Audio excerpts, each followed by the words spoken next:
څه خلکو زه جیل ته ماچېلم وایي سافټویر به وله اپډېټ کوم. ما ستا هغه نیکۍ نشي اپډېټ کولی ته خو نو صحیح. ما په جیل کې الحمدلله خپل کار کوو ډېر داسې 2-3 د طلاق نه رشتې بچ کړي دي الحمدلله. مونږ دننه روغې کولې مفتي صاحب ته خو بیا پته ده دا ملا بیا دننه هم لګوي د ده دپاره دا نه چې دا جزیره ده دا د الله د دین دعوت چلی. نو زموږ دپاره که د جیل تنبیه که باري او هسې محمد رسول الله وایي چې د مؤمن دپاره دنیا څه ده جیل خانه ده. نو د جیل خانې په یو جز کې که زه ور واچولم نو څه مونږ خو هسې په جیل خانه کې عادت یو مونږ په جیل خانه کې عادت یو. نو د نکاح په اول نمبر دی کور ته ترجمه کړې ده که نه تی لږ وګوره پردی برابر ده چېرته ماما زوی ته خو خاندي نه چېرته ترور زوی ته له اسایمنټ خو نه دي لیکلي اسایمنټ پېژنې چېرته یې ورته د فزکس کې نیوټن لا خو نه ده ټیچ کړې تاسو به دې څیزونه پوهېږئ. زه به لنډ ووایم چېرته پټپټونې خو نه دی کړی پټپټونې پېژنې لکه دا طالب ډېر وران دی طالب چې وران نه هغه طالب نه زما داسې د مذهبانو سره نه لګي نیغ نیغ ګرځو نیغې نیغې خبرې کوه دیوبندیان هر ټیم سرې سترګې ګرځي. نو بهرحال دا څو مسلې د محمد رسول الله د سیرت نه د نکاح په ضمن کې د واده په دې لار کې په دې اهم تړون بندن کې په دې خادۍ په دې لار کې د جانان د مدینې تعلیمات ما د خپل بساط مطابق د رب په تعاون سره یعنې زه چېرته سمې خبرې نه کوم مفتي صاحب ته پته ده داسې ده که نه زما سمې خبرې نه خو نن یې رانه ډېرې سمې خبرې الله راویستې ده. رب ډېر لوی ذات دی ګنې دا مولا دا د غرونو مولا دی دې ته چې غرونه هم ودرې مخې ته نو دا عملي کېږي نه داسې ده که نه. نکاح دپاره جانان چې کومې طریقې ښودلې دا به کوو که نه په خپل کورونو کې زما نه مخکې چا بیان کو ما ورته غوښ ښودی خو دې ملګرو دا پړق پړق جوړ کړی یو خو الله دې موږ د دې مصیبت نه خلاص کړي. د دې ویډیو نه ویډیو کې زه لږ قایل یم خو دا تصویر مې ډېر زیات بدي شي نو سیلپیانې ملپیانې دغلته په دیره کې شروع وي د رب نه د رب په کور کې معذرت کوم بخښنه غواړم ربه راته ماف کړي. نو ما هغه بیان ته غوښ ښودی و د فاطمه رضی الله تعالی عنها واقع بیانېده نو څه مې ترې اخذ کړه خو چا پې صحیح پوه نه کړم ځکه مونږ چې دلته واورو جو بیا څه کوو بل ځای بیانو ځکه چې اول ما شیخ صالح صاحب دامت برکاتهم العالیه په یو ځای کې اورېدو غټ شیوخ دي د شیرګړ په غټو شیخانو کې دي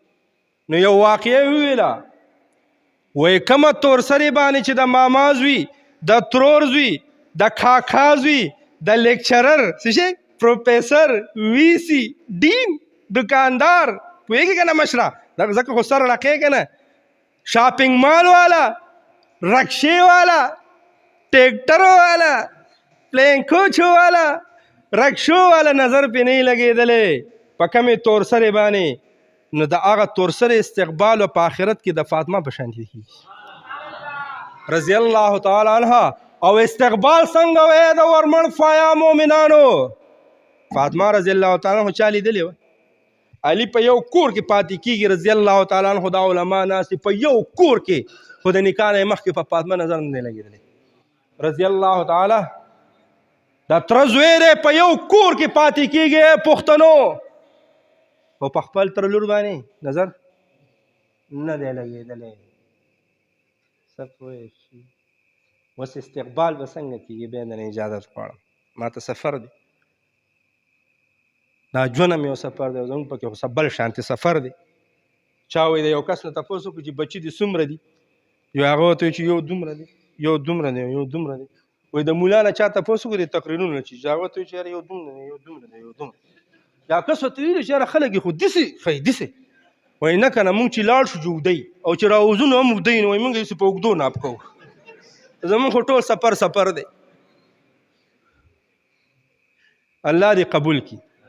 ځکه چې خوله وځي اوس هم رانه روانه ده ستړې مې ده هر ځای مې د سفر د لاسه خوږېږي بېګا زه په کومه ایریا کې او چې راته وایي چې خطا شو شاله ملاتوب کوو حدیث دی که نه دی که نه مولانا تا خو وایي چې یو داسې مفتي یم او داسې موبایل یې به راته لګېدلي یو نخرې به یو ګلونه به یو استقبال به تا خو دغې له ملاتوب کوو نو ځه الله دې موږ ساتي زموږ دا خوارۍ بې ځای لاړې نه شي مولانا صاحب پالتو لاړې نه شي. نو سمې وې مشره اخرنۍ خبره استقبال به څنګه کېږي. تور سرو دې اخرنۍ واقعو حدیث باندې راته غوږ کېدی جولۍ درته نیسم منت درته کوم دعوت له ډېر د لرې نه راغلی. الله رب العزت محبوب فرمایي صلی الله علیه وسلم چې په فاطمه باندې په دنیا کې د چا نظر نه دی لګېدلی. کله چې دا په آخرت کې تېرېږي د ټول قومونو ته یو سل شل دغې غټو صفونو ته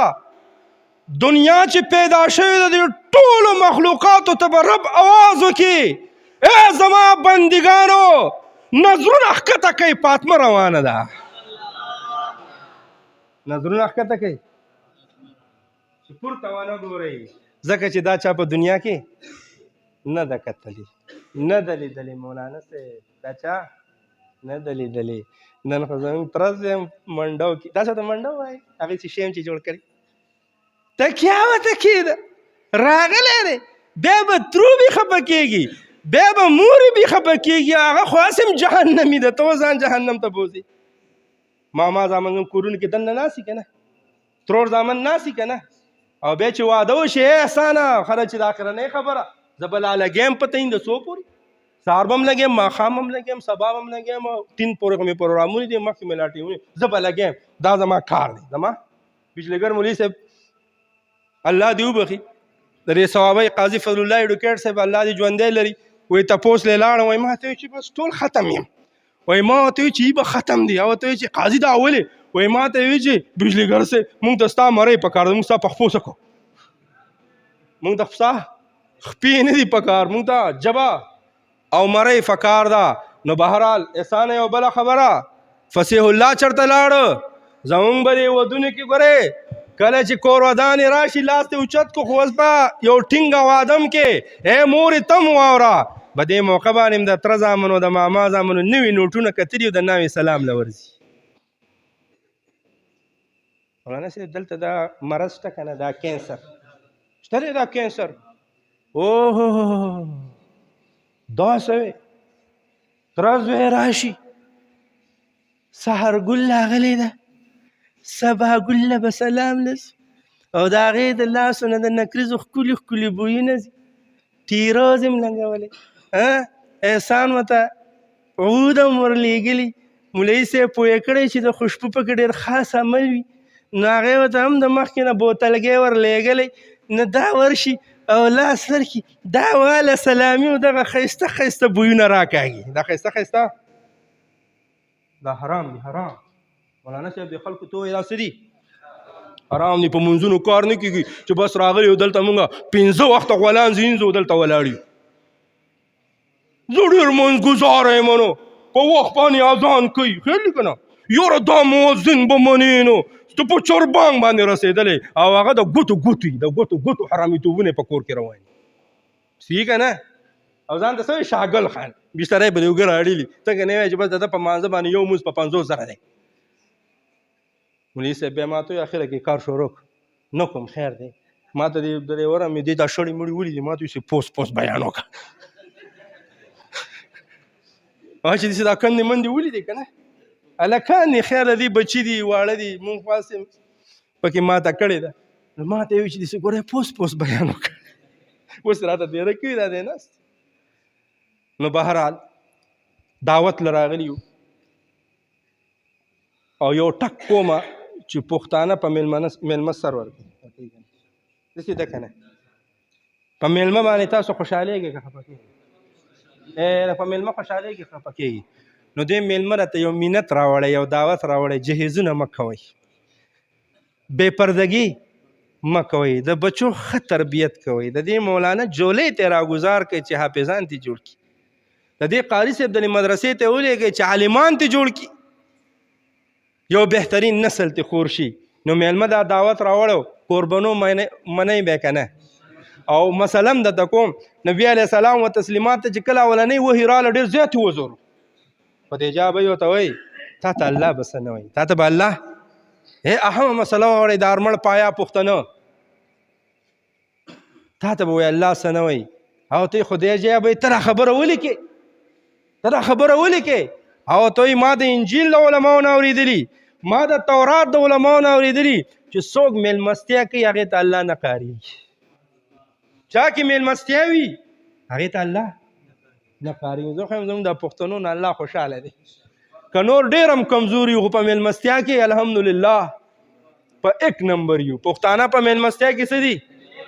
اے نوجوانانو د خپل مشرانو دا طریقه د میلمستیا به نه پرېږدئ هر ټیم به ستاسو حجره د میلمنو د استقبال او د خوش آمدید دپاره کولاو پرته داسې به کوو که نه نو زه یو میلمه راغلی وم نو زما دعوت په قبلوئ که نه د ودونو نه دا ډنګ سرود دا ډمتوب دا شیزونه به ختموو که نه دا جهیز دا لعنتونه به ترې ختموو که نه او خپلو بچو له به